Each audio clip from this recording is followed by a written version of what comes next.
People attention span today is 10 seconds. So make sure you deliver the message in 10 seconds. Tell a story behind those numbers. Because eventually people don't care about the numbers. People only care about the story behind it. The secret is being able to read numbers, but at the same time being able to be creative while telling a story.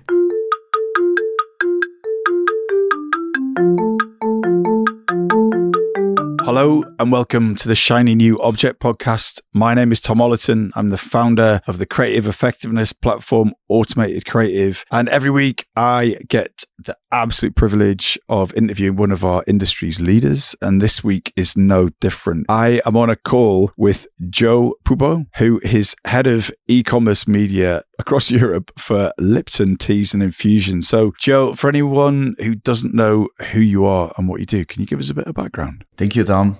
Hi, everyone. My name is Joe. As you can tell from my British accent, I'm from Italy. But yeah, I actually live and work in London, where I currently lead e-com media for Europe. So if ROAS goes down, it's my fault. But yeah, I started my career in media agencies. And then I moved client side. So I've seen both sides of it. At the same time, I work with universities. I love mentoring students about marketing specifically, but like life in general. And yeah, I also started my own website. It's called PPC Marketing IT, and essentially is a digital marketing book that, is online. So it never gets old.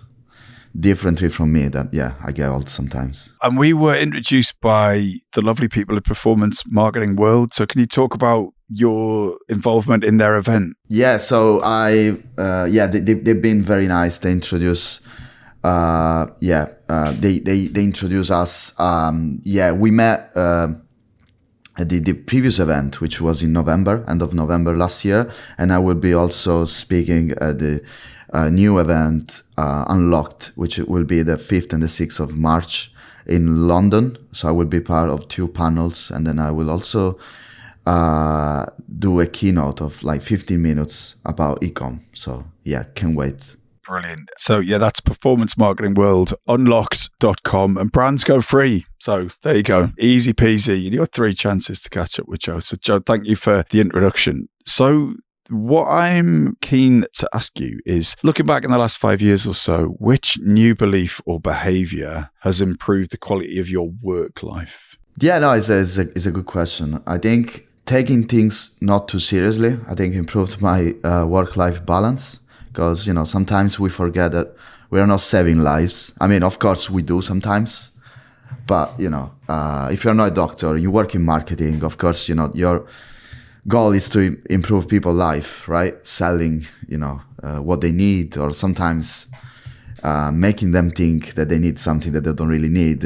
Either way, I feel like, taking things not too seriously, being, having fun while doing it, I think it improves the quality of the outcome, right? So, being a nice person first, and then, your work outcome will follow. So 2 things on that. How did you arrive at that realization to not take it too seriously? Because you said in your intro that if ROAS is going in the wrong direction, then it's your fault, right? And that's going to be stressful at a large business with a large spend. So surely you can't show up to that meeting going, hey guys, don't take us so seriously. We're not saving lives here. So how did you get to that view, and how did you balance that in on those days when it does get really stressful? Yeah, I would say short answer, a lot of therapy. So, but long answer, I think it's just like doing your best, right? So I feel like I study a lot. This is an industry where you need to study a lot. It's not like, it's not like 20 years, 30 years ago where, you studied the 4 P's of marketing, you got some experience, and you keep doing the same thing for years, right? You need to keep studying. You need to get the new best practice. Because I always say in the digital marketing world, there is not really right and wrong. Of course, there are really wrong things. Of course, there are right things, but most of it is best practice, right? So, I feel like I study a lot. I keep myself updated. I work with very smart people, so I make sure that I listen to the others as well. And yeah, I think the good thing about our job is that we have data, right? The main difference between traditional marketing And digital marketing is measurement. Today you can measure. So if you measure the right things, you understand the reason why things are working and the reason why things are not working, right? So, of course, I don't take it easy. I work hard, but at the same time, if you can understand why ROAS goes down, you can make it go up, right? So you can always find an explanation. So I think, data is giving me the power to, take it easy. And thank you for being so open about therapy. There's not many people on this podcast who've said that they've, been on that journey. Can you talk any more about that? Were you taking work too seriously? Were you solving a problem with therapy because of work, because it was getting too much? And through that process, like, what was your breakthrough to come to this mindset of having the fun in it? If you feel comfortable answering that, I'm just curious. That's fine. It's fine. I feel like therapy is not a solution. Like, usually people think, okay, I have a problem, I go on therapy, right? Well, I think therapy is a method, right? I think therapy is actually a way to analyzing things, right? And I feel everyone should go to therapy, not to fix their problems, because if you go to a proper therapist, it's not fixing your problems. It's giving you a language to understand yourself a little bit better, to read your feelings, to find a way to handle and digest, some emotions. And so it's not just about work; it's about life. When I talk about work, I mean life, because I think companies are made of people, and you need to have a relationship with your manager. You need to have a relationship with your peers. It is the same relationship you need to have with your father, with your mother, with your girlfriend, with your boyfriend, with your friends. So it's not different at all. So I feel like everyone should go to therapy, just because I feel like when you are in a toxic environment, and corporates can be very toxic, you understand that probably those people are not going therapy, right? So honestly, it's not that you get promoted if you go to therapy, you don't get promoted if you don't. It's mostly like you live a better life. Life, fortunately and unfortunately, is also about working, right? So if you can make it fun and nice at the same time, you will have a better journey, right? Yeah, and you sparked a new thought when you were saying that, which is, I can't quite your words, but you don't need to have a problem to go to therapy, right? You just the process of having a third party objectively observe what's going on for an emotional and life perspective is not only healing, but can be proactive. And this made me think, why don't we do that at work? Why don't we have like almost preventative therapy, right? Because you say we all disagree with each other all the time at work. There is toxicity no matter where you work. And if everyone had this facility to talk about their feelings and the things that were chewing them up, maybe work would be a much better thing. So I hadn't considered it in those terms. So I think that's a lovely idea. Yeah, no, exactly. I feel like, working for a company that allow you to, they usually say men don't cry, right? Not in the north of England. That is for sure. No. Yeah. But you know what I mean, right? So I feel like, of course, I think the challenges in corporates, companies spend a lot of money and time making, people think that they are not working, they're a family. Let's be honest. You are not family. You're working together. You're there for a reason. So it's good to also make friends in the meantime. But it's not a family. But I feel like if people work on themselves a little bit more, then it's easier to have a welcoming environment. It's easier to have a good place to live and work.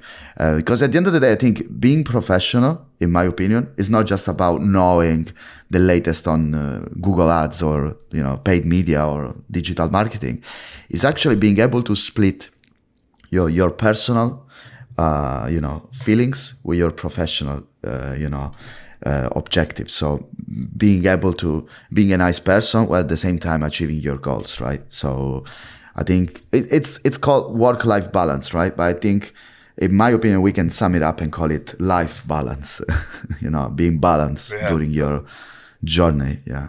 Well, Joe, we've got to get back onto data-driven marketing, unfortunately. Yeah. But thanks for exploring. It's not like a philosophy podcast, no. It's but maybe it is now.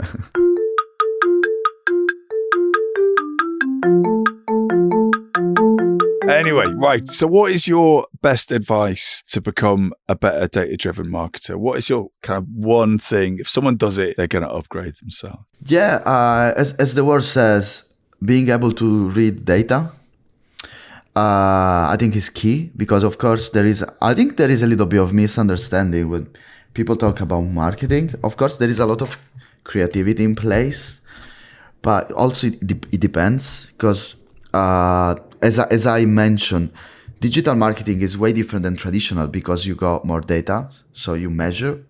Measuring is power. If you think about it, in the past, the CMO had less power than today, right? Because today you call it performance marketing. Why you call it performance marketing? Because you're actually measuring the performance, right?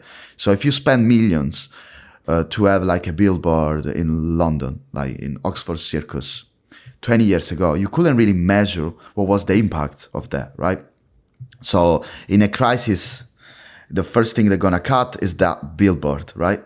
Where today, if you spend 1 million on YouTube or on Google or on TikTok, whatever, you can actually measure not only how many people seen that video or image or whatever, but you also can measure what was the behavior afterwards. How many people bought your product based on that, right? So measuring is power.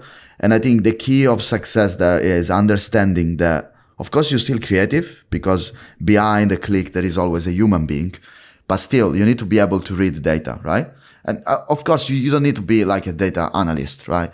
But you still need to be able to use Excel to go through numbers and understand if there is, a trend, if there is a link, if there is a correlation between something. And if you're able to do that, and you translate that in creativity, then you find a solution. So I think the secret is being able to read numbers, but at the same time being able to be creative while telling a story. Yeah. So how do you do that? So I guess interpreting data for someone who isn't that great at it, there's a bunch of things that you could do, courses, so on and so forth. It's numerical, and yes, there's going to be tangential thinking to a degree, but that is a skill that you could learn. Being creative, that's harder. There's a gazillion different ways of being creative, and there are also two very different parts of the brain, or that's it, that might just be a metaphor, but it can often require a different type of thinking, a different type of person. And certainly my experience of education in the late 80s and 90s was you were either a creative person or you were a data person, essentially. Were you good at sciences or were you good at arts? And you were sort of pushed down one path. So you get people who are my age and they go, oh, well, I'm no good at maths.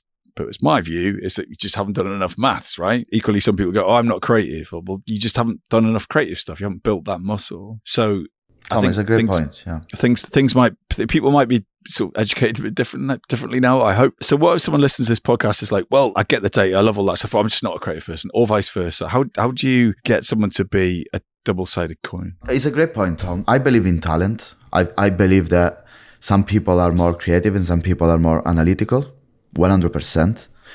But then I also believe that you can train the other part, right? So if you were naturally a creative person, but you also able to train your analytical part, I think you become a better human being, but at the same time, of course, a better, professional. So I give you an example, right? I met a lot of artists. I have a few friends, they are musicians, they are painters. They are clearly very creative, right? But you can tell they're missing the analytical part because they need a manager. Like a friend of mine, then you don't know how to, you can book your shows, you can find new venues. So this is clearly a lack of analytical part, right? Where if you work hard on that part, then you can actually become a better individual, right? So I feel like the secret is understanding your gaps and working hard on those gaps, right? This is usually the metaphor between Cristiano Ronaldo and Messi, right? They say Messi is naturally more talented than Cristiano Ronaldo, but in the long run, Cristiano Ronaldo wins because he trains harder, right? So yeah, I feel like, I think my secret was, I feel like I'm more creative than analytical. And then I started working in marketing because I thought I was like Mad Men, like the TV show. And then I realized that digital marketing is not really that creative. I mean, of course, you're still creative, but you need to play with a lot of numbers. And the lucky part was that when I went high school, I went to the most analytical high school in Italy. So I did a lot of math. I did a lot of physics. And I was very analytical, and I wasn't the best, I was actually in the middle, But then that gave me the basics to then be analytical in a marketing world, and I think that's the secret. So when I see numbers, I don't get scared. I like them, right? Because I got used to it. I got comfortable with that.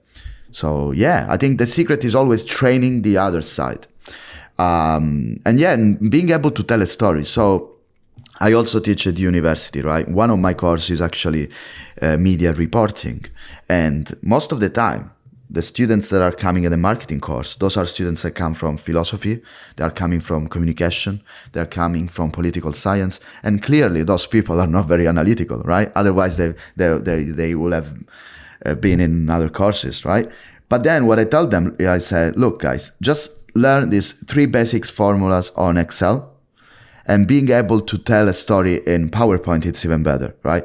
So, people attention span today is 10 seconds. So make sure you deliver the message in 10 seconds. Tell a story behind those numbers. Because eventually people don't care about the numbers. People only care about the story behind it. So be able to tell a story is also being creative, right? Yeah, using story as the bridge between those two things. That's the key, isn't it? Yeah, the data provides the opportunity for the story, but if you haven't got the skills to turn the story into a thing that gets the result you want, then it's redundant. That's beautifully put.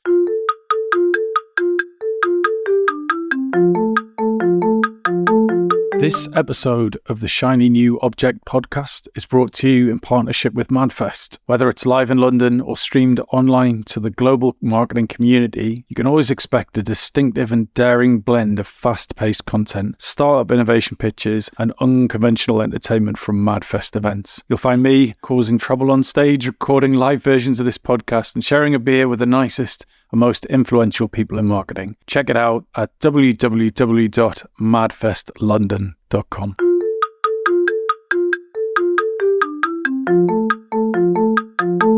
So we're going to move on to your shiny new object, which, a bit broad, but it's ChatGPT. We've talked about ChatGPT on the show before, but you've chosen it as your shiny new object. So why? And specifically, what about ChatGPT do you want to talk about today? Yeah, I mean, I will define ChatGPT as the super smart and underpaid assistant that everyone wanted, right? Because it's super smart if you know how to prompt it, if you know how to ask the right questions, it's super smart. But at the same time, it never asks you for a promotion, right? So, it's only $20 per month. So, and it's great. I love it. I use it every day. I use it to improve my writing. Of course, I'm not a native speaker, so, my writing need improvement. To be honest, I use it in Italian as well, so it's not an excuse. I use it to brainstorm a lot. So if I need to build a strategy, I got my strategy, I got my experience, I got my readings. But at the same time, I always ask ChatGPT to challenge me as well. Use it to improve copywriting. Use it for data analysis as well. So, I build a table, I find a trend, but at the same time, I ask ChatGPT to tell me what is, it thoughts are, right? So I make sure to kind of use it as a challenge, to be honest, as a second pair of eyes. And if you know how to ask the right question, you get the best answer. So yeah, honestly, I've been using it for a year now. It improved my life a lot. But at the same time, I also try to keep control, right? Because I always said, as the calculator made us forget the basic math, right? At the same time, that made us go to the moon, right? So I feel like, of course, it will make us kind of forget some basic logic, like coming up with like a story or like an email or something like that. Clearly, writing an email for me in 5 years will be much harder than writing it today, right? But at the same time, I will be able to write more emails and being able to get in touch with more people and eventually go to the moon, right? So yeah, this is my take on that. So help me understand the strategy bit, the challenging bit, because that resonates with my experience, right? So the way that automated creatives see AI is that everyone is using it to do the same thing that they did anyway, faster and cheaper, right? But we want to use it to make it better. What can you do now that you've got this stuff that you couldn't do before? And I think that people are going, oh, I can write an email quicker, or I can do this thing faster, or I can get that. I don't need to outsource that. I can just do that myself and I can do it cheaper. But in reality, the leaps that I've been able to take with it are when I'm doing the strategic thing, and the thing, you nailed it exactly. You were like, challenge me. Like I come up with an idea or a concept or a thing or a strategy or approach, and I put it in ChatGPT. What am I missing here? What am I doing wrong? Be aggressive, be weird, be tangential. And it'll come back and it'll suggest 10 things, 9 of which are terrible. One is like, I had not thought about that. And what I love it for is its ability to spot things that aren't there, as opposed to like, can you add an extra paragraph to this email to make it sound more professional? So yeah, just how do you use it to challenge yourself, and how do you use it to think more strategically? Yeah, no, it's a second pair of eyes, right? So I do my work anyway, and then I ask ChatGPT, oh, can you review that and let me know if I'm missing anything? Or to give you a practical example, right? I see ROAS on Amazon going down, and I'm like, why this is happening, right? And clearly CPC is going up year on year. So it means that the industry got more expensive simply, right? And probably ROAS is going down as well because, industry is getting more expensive, and the average order value of people buying tea online is lower. So people are spending less, probably because of the, crisis or maybe seasonality as well. Like, for example, Italy had a warmer winter this year compared to last year. So this is one of the reasons why Q4, for example, sales could have been gone down, right? But at the same time, I can also ask ChatGPT, look, I realize I got these 3 reasons why ROAS went down in Italy, for example. Can you find any other reason why? And it might give me other 5 reasons, which 4 of them are, useless, but maybe one of them is true. So, it's just a second pair of eyes. So how do you see it playing out moving forward? Because my experience is I'm finding myself at least touching ChatGPT on most things now. Not like every email or like every meeting. My reflex is to go, right, I'm going to go and do this thing. Why don't I just see what comes back? Because you can't really do that with a search engine. Right? Well, you can, but it just takes you forever, right? But what new applications or newer applications of that platform are you using, or think there might be some green shoots or some possibility there? I mean, of course, it's a very broad topic and I could talk for hours. 100%, as you said, it changed the search engine world, right? Because I used to search on Google. Now I feel, you remember when you search on Google, you could also put, I feel lucky, and it will go straight to the website instead of, giving you 10 results. I feel like now everyone is feeling lucky, right? Like it will probably change. Like you need, if you're looking for, Nike running shoes, black, you already know the model and everything, then you're just looking for the cheapest price in the UK, then of course now you're searching on Google and comparing different prices and websites where you can simply ask ChatGPT, look, find the cheapest website. So of course, then the key then is the user as a shorter journey. What about the marketer? How can you affect that, right? So I think the new thing will be, how can we make sure that ChatGPT prefer me than other websites? So this is a challenge. This is an opportunity, but it's a topic, right?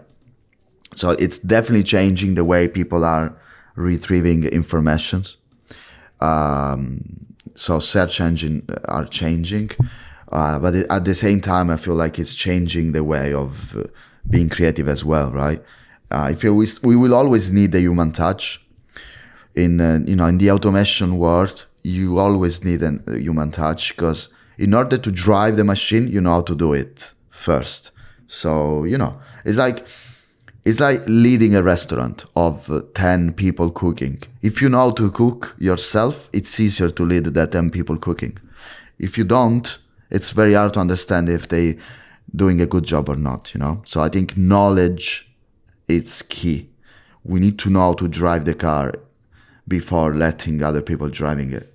This is the only way you can judge them, right? Yeah, that's really interesting, isn't it? I found that when I have deeper knowledge in an area and then I ask ChatGPT to perform a task where my knowledge is deep, it comes back and you're like, this is nonsense. Whereas in an area that I don't know anything about, like wedding planning, for example, I'll plan my wedding in the north of England on the 5th of January, and it would crank out a whole wedding plan, and I'd be like, oh, brilliant, that's done. But I'm sure a wedding planner would be like, that's a disaster, because it's aggregated, because it's an average approach to it. So it's the same thing for trip planning. Sorry to interrupt. Like I love traveling, and I was planning my trips. I always plan my trips by myself. Then once I asked ChatGPT, I was going to Japan, and I asked ChatGPT, can you plan the same trip, with with this time, with this budget? And it did a disaster. Like immediately, it looked like a good piece of work. But then when you deep dive and you have experience, it's a disaster, right? So I feel like we need to know what we're talking about before giving it to someone else. But it's the key of being a good manager, right? Like proper managers are people that know how to do it first, and then they ask you to do it. Where the worst one are the ones that don't know how to do it. They pretend, the famous phrase, fake it until you make it, right? So I feel like in a world where it's easier to fake it, it will be much harder to make it.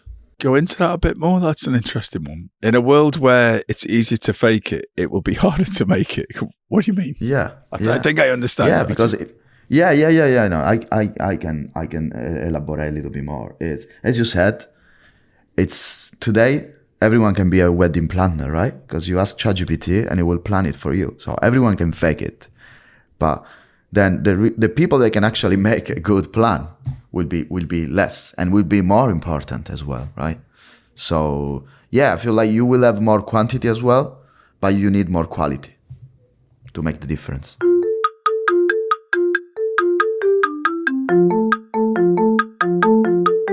So bringing it all back to data-driven marketing. So you've talked about how you use it as an extra pair of eyes. You use it to query data. You use it to look at events that are wider than your data set to help give context to your data set. What are the key things that data-driven marketers should be using ChatGPT for outside of those things like that we haven't mentioned? Yeah, I think it's mostly like finding reasons behind. So it's actually getting the extra pair of eyes, because if you look at it, right, ChatGPT is good in terms of like writing, it's good in terms of like sometimes being creative, but it's a disaster when analyzing data.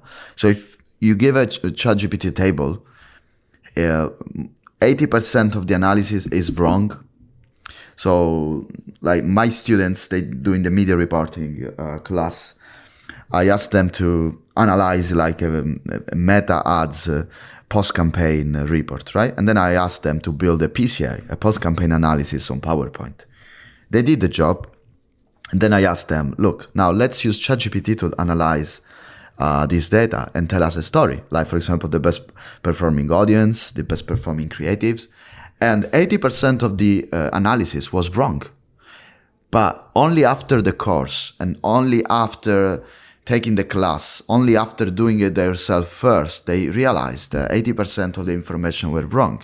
Where if they didn't take the class and they were like, look, I don't need to analyze it myself first, I just give it to ChatGPT, they will never notice that, right? They will never notice that I was wrong. So I think the key is asking ChatGPT for the extra mile, for the reason that you didn't think about it first, right? So it will be like, hey, I've noticed that this audience is performing better than the other audience because of these 5 reasons. By the way, is there any other reason you're thinking about that I haven't? And it might give you other reasons, and maybe one of these makes sense. And then you can deep dive and start analyzing yourself. So yeah, and indeed, we're moving from, the industry, I think, is moving from measuring to predicting, right? Because today measuring is harder, cookieless, iOS, simply people being more aware of sharing their information, right? So of course, first-party data is becoming key. Is becoming more reliable, also because second-party and third-party are, probably they've always been a little bit of a scam, but people always been using it, and now it's going to prediction instead, right? It's like, okay, if people before buying Lipton tea, they go to Italy and then they take a plane and then they have pizza and then they say hi to their best friend, then the fourth thing they're gonna do is buying tea. So why not showing the message when they say hi to their friend? Because I know that the next step will be buying tea, right? So it's actually prediction. And I think this will be the future. And I think this will be the key for us. Because at the moment we're talking about data driven. But in order to get data, you need to track. And now tracking is getting harder, right? So I feel like getting the right data, it's hard, but then being able to read it, it's harder. But then using data is key, right? A lot of people talk about data-driven marketing, but still, a lot of people struggle to find the right KPI. You will be impressed to see a lot of people launching an awareness campaign and talking about CPC. Like, it doesn't make sense, right? So simply getting back to the basics and understand that you need to find the right KPI for the right objective. It's the most important bit for now, I guess. And I think that is a beautiful place to leave it. I thank you so much for sharing your journey and your vision and your very practical advice. I've certainly learned a lot and will be looking at my own job in a different way. So thank you so much for that, Joe. If anyone wants to get in touch with you, where can they do that? And crucially, if someone is going to write to you, what makes you reply? Yeah, I'm happy to reply to anyone, mostly like people that want to exchange ideas. I'm also launching my YouTube channel next month. It's called A Glass of Marketing with Joe. So essentially, I'm going to have a glass of wine while talking about marketing and life in general, I would say. Also because wine makes you talk about life more than marketing anyway. And yeah, so you can find me on LinkedIn, Giovanni Puppo. You can find my website, PPC Marketing IT. And yeah, I will see you around. I will be at the Performance Marketing World event in March, 5th and 6th of March. So I will see you guys there. Brilliant. Joe, thank you so much for your time. Thank you, Tom. Hi. Just before you go, I'd really appreciate it if you could take the time to write a review of the Shiny New Object podcast on Apple Podcasts or iTunes, whatever it's called these days, or whichever podcast provider you use. We're an indie podcast, so it would go a long way for us if you could just share the word and give us a bit of a support on those channels. That would just be fantastic. If you haven't got time, that's also cool. And yeah, if you could tell your colleagues about the podcast, and also, if possible, don't forget to subscribe. And I'd love to hear your feedback. If you'd like to speak on the podcast or be a guest, or you think I'm asking the wrong questions, anything, I'd be super interested to hear what you think. So please email me at tom@automatedcreative.net. That's TOM at, I'm not going to bother spelling it. Anyway, you'll work it out. Thanks so much.